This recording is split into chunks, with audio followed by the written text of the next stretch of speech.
ఒక 15 సంవత్సరాల అమ్మాయి.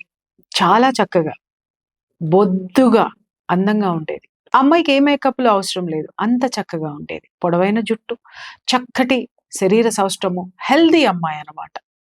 అందరిలో చురుగ్గా ఉండేది, చలాకీగా ఉండేది. అన్ని విషయాల్లోనూ కూడా ఆ అమ్మాయి వాళ్ళ స్నేహితుల కంటే కూడా ఒక ముందడుగులో ఉండేది. ఆ అమ్మాయిని నేనెప్పుడు గమనిస్తూ ఉండేదాన్ని. ఆ అమ్మాయి నాకు చాలా బాగా ఇష్టపడేదాన్ని కూడా నేను. వన్ ఫైన్ డే ఒక సంవత్సరం తరువాత నేను ఆ అమ్మాయిని చూడడం జరిగింది. చూసిన తర్వాత నేనొక్కసారి సడెన్‌గా షాక్ అయినాను.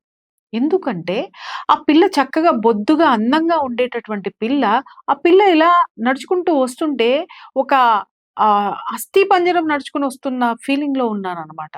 ఆ పిల్ల జుట్టు మొత్తము ఇంతవరకు చాలా పొడవైనటువంటి జుట్టు ఉన్నటువంటి ఆ అమ్మాయి బాబ్ కట్ వేసుకొని చేయించుకొనొచ్చింది.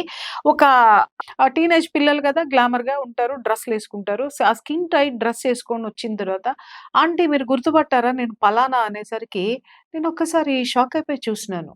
అసల ఆ అమ్మాయి ఎవరమ్మా అని అడిగాననమాట. నా నోట్లో నుంచి అసంకల్పితంగా ఆ మాట వచ్చింది. ఆంటీ నేను పలానా మీరు నన్ను గుర్తుపట్టారంటే రియల్లీ నేను షాక్ అండి. ఎంత అందంగా ఉండేటటువంటి పిల్ల ఒక్కసారి ఇలా అయిపోయిందేంటి అని నేను ఒకసారి అడిగాను.